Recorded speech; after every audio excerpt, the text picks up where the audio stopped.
I'm going to talk about the power of image for social changes. That's what the image is part of the work which I'm doing for more than 35, 40 years now. And what I have always been doing, by the way, all the pictures that you will see, the pictures which I have taken in the different worlds. So what I'm doing, I'm framing part of the reality, but I always have a look into what is outside the frame also. And what I'm showing here, as in the frame that you see, is the part of the reality. I'm not enhancing reality, I'm not changing it. I'm just going through what part of the reality I could bring and show to them. So, just brief introduction. I work for National Geographic as a photographer, as a fellow and also filmmaker. These are the cover of my stories that was in the National Geographic. And if you look at it, there's no animal, obviously. It's all about the human and culture, and that's what I do for the National Geographic. It's more about the deep looking to the humanity and humankind and human culture. But it's not only for National Geographic. I published a lot of books. Maybe some of you have seen them. I'm using photography and using everything possible, which is magazines, books, to express and bring this concept of this new languages to the humanity, the universal language that you can talk to everybody about it. And this is the only one, and this is images for a moment. That's why I'm using, these are the other stories, other publications which I was using in the different magazines for all over this 30, 45 years. And probably you can see that most of my time, maybe 20 years out of 30, 35 years, I spend in the war zones and the conflict and refugee camps. That's where I go, where the humanity is suffering. It's mainly, that's how I try to bring here the stories, but through the photography, and explain what's happening in the other part of the world. In how the 70% of the humanity living, and that's what I'm going there, to express to the people in other 30%, saying that, do you know how privileged you are by living what you live?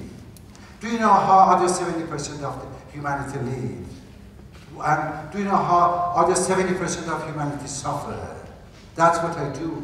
But then I said, and then because you have privilege, you have responsibility too toward humanity.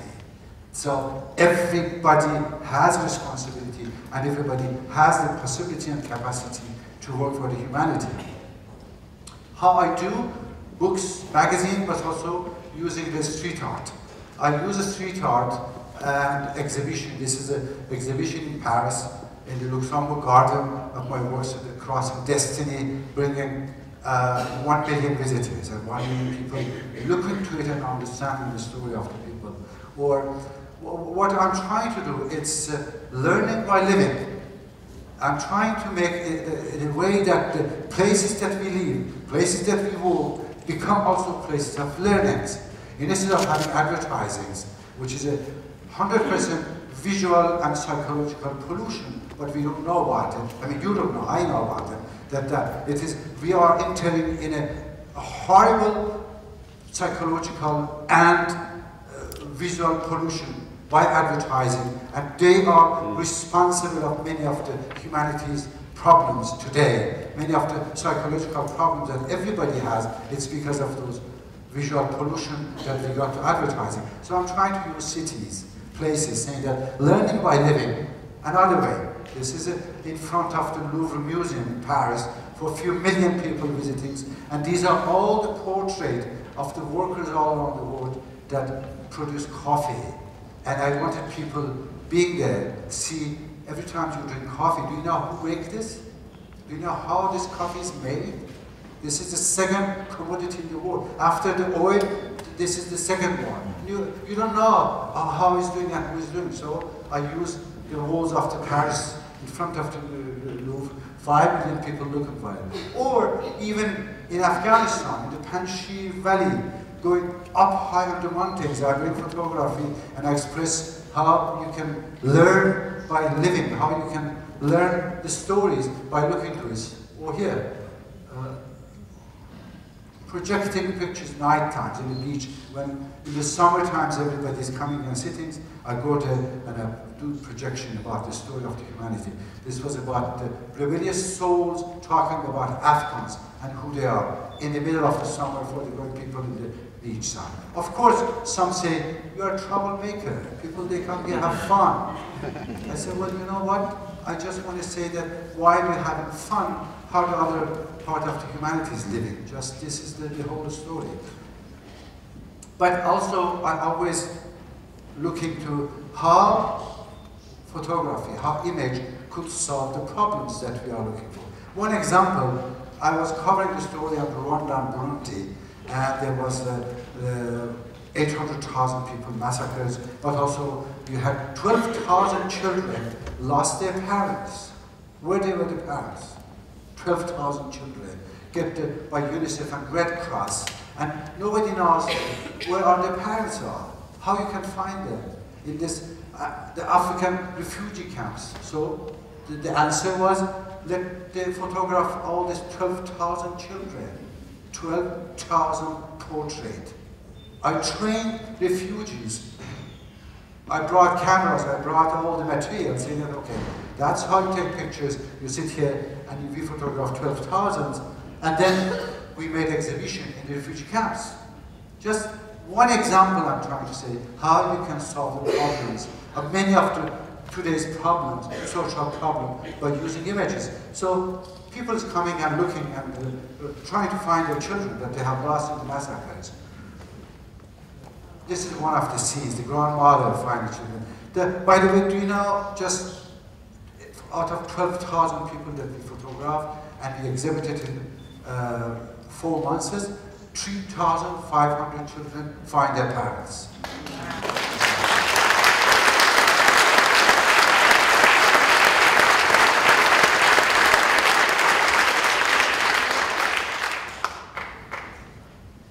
So I have come up with this concept that the traditional education, in many of the cases, it doesn't work.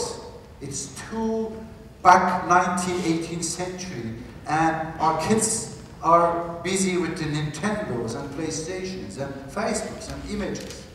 So I come up with this concept and theory, which is informal visual education, is an answer for many of the problems that we have. Through the images, through informal visual education, we can bring almost 50% of human knowledge and transmit to each other. Who is the guy? 1983, I started my first classrooms, working for Time magazine, covering Afghanistan. Then I said, I have to train Afghans to take pictures. If the people that live in the story, they can transmit the way that they are living, this is the best way. That was the beginning of my classrooms in the refugee camps. While I keep working as a photographer, I keep also. So what we have done in Afghanistan till now, I created an NGO, an award, and working on it. Just in Afghanistan, we trained thousands of people to media. And you know how many of them were women? 700. 700 Afghan women today are the writers, photographers, videographers, and they have the all these things. Afghan Women Voices is a radio station for 5 million Afghan women. That's how we train. That's how we are working on it. The first magazine. We did the first magazine for Afghan women. We trained Afghan women to become the first Afghan photographers and working for a major magazine now in the world. So many of the pictures that you see in the world, in the magazine, they are done by Afghans. We trained them. We trained Afghan women to become the TV directors, to do the documentaries. And the first ever documentaries done by Afghan women, which was called Afghanistan Unveiled, 52 minutes. This was ever first time in the history done by Afghan women that they have never touched the camera. 9 months after, the film was shown in 40 festivals and 40 TV in the world, and they got nominated to Emmy Award. The first time they had done. We also have this project which is called the mobile cinema, educational mobile cinema, going from village to villages and showing the educational films to the women about the health issues, about the local problems, about the problems of the domestic violence and everything, all through images. Image is the best vectors of the information and education now. That's what I work on it. You heard about Pulitzer Prize, the best journalism. 2012, one of our students, Afghan students, photographer, that he is working for Agence France-Presse, he got Pulitzer Prize. But for the first ever done in Afghanistan, the first ever the photography. We also published a magazine for the children, for the families, which is called Parwaz, which is meaning to fly, to soar, and this is distributed free in whole Afghanistan orphanages. This is in front of the Buddha's Bamiyan, these two little girls getting this, the magazine that we distribute free to all the families. When I'm saying distributing free, just knowing that we're talking about a country that there's no printing materials in the houses. So you know the price of this. It is not like our houses that our kids, they have too much and too many of those books and magazines and everything, and they don't even know what to do with. These are the covers of the, and we do also in Sri Lanka actually, not only Afghanistan, Sri Lanka also, free for the children. How to use a television. We made the first ever soap opera in Afghan TV. And it became a blockbuster. The time that we were showing, there was no cars on the room. Everybody is sitting on it. The story we did, that's how I'm saying that we can use education and image for the education vectors. We picked up a woman, which is a judge, right? The whole story in Afghanistan, imagine. And every episode of these films, it's about one of the major problems that exist in the society. How to teach people about the law enforcement. How someone should know that a woman, if she is beaten, is there any law about it? Is the law say something about it? How she can do? How heritage, how... So every episode, which was a soap opera, but we created a learning soap opera that people without knowing, they knew that they was learning the law about it. So that's how I think that we have to think about how use media, how use communication, not selling the product, as unfortunately it's used now. We have to get out of them, out of their hands, saying that, all right, we also want to use this to education. For them, for these children, they need to be educated. We don't need to, our children being sitting in this kind of the workshops and making the guns. So that's how being in war zones, conflict, and understanding what's going on, that's what I do believe that everybody agree on it. That we have to start with the children. We have really, because just knowing that the children and the women are the main victims of all wars. I have seen there, I have been there, and I'm saying it with a lot of conviction, that the women and children are the main victims of the wars. So, I started bringing this education, trainings in Uganda, in refugee camps, trained 60 kids becoming the reporters of the refugee camps. Who is better than refugee children today could express to us what is happening inside refugee camps? I also did in Morocco, in Atlas, in the villages, the women, the shepherd, they are photographers now. And they are expressing and they're documenting the whole life of the shepherd woman in the refugee in the villages. Or these are all Iraqi refugee children in Jordan, working and training with them, becoming the photographer. I also trained, I was educating, I was also training in the universities. This was in my works in China for 3 years. I was training professional Chinese photographer, and these are the ones that I brought in Paris. They were exhibited in Paris.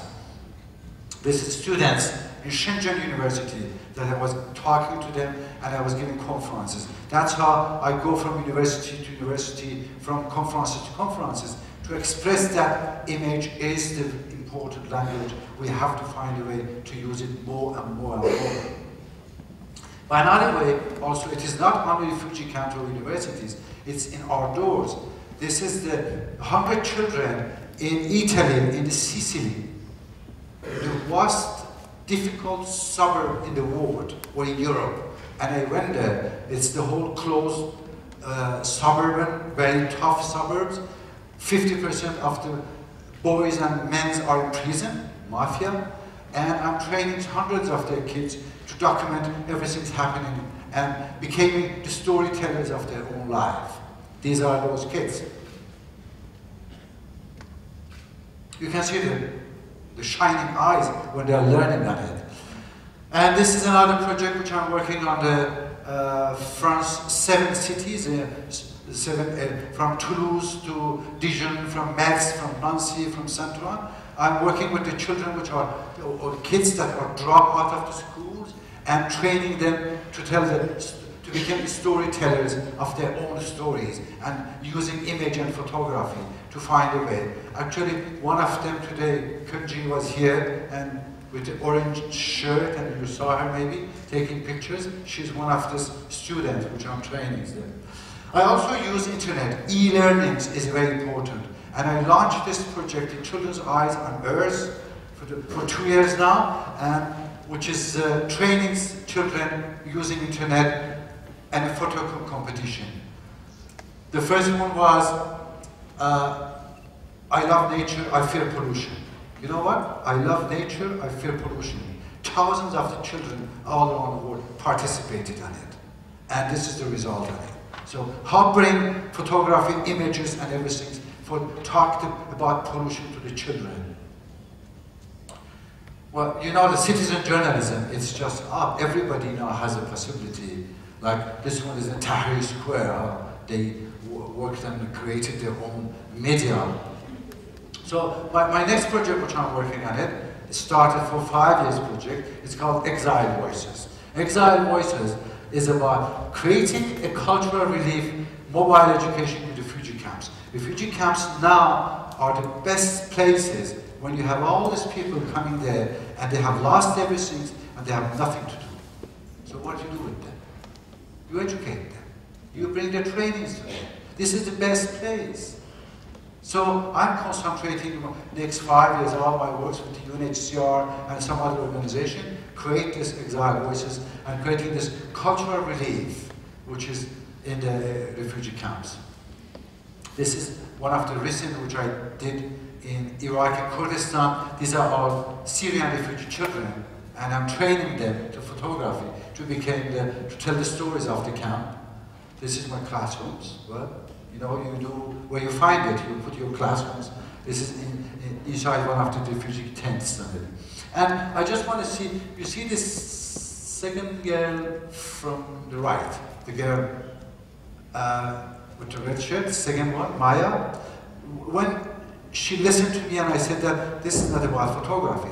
You are going to tell your stories, who you are and what happened to you. She took the pictures, the camera, the day after, she was late. And I said, why you are late? And she showed me the pictures. She said, sir, you told me I can show with the pictures our life. That's why I'm late. That's why I'm late. My shows were frozen. That's why I'm late. And I wanted to show you with a picture. 12 years old, refugee girl, in 1 day training, understand what's going on. So I think that for many of our problems, visual art is a solution. Just, you see this boy in the middle, that's how it's happened to many of us. Sometimes we don't know, we are just happening to everybody in the life, that lost connection We don't now go to the right of life. That's the, many of us, we may find ourselves in this situation. So, thank you very much. I appreciate your time.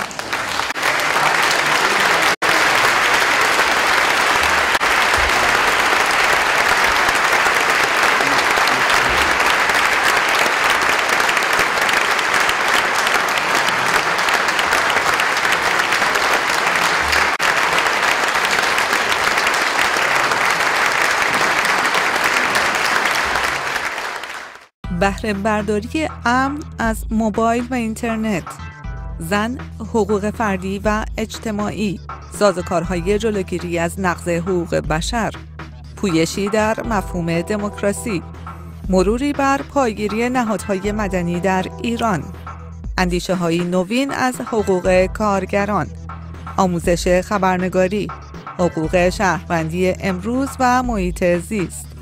توانا رایگان توانایی ما را به سمت انسان امروزین جهانی متمدن تازه می کند.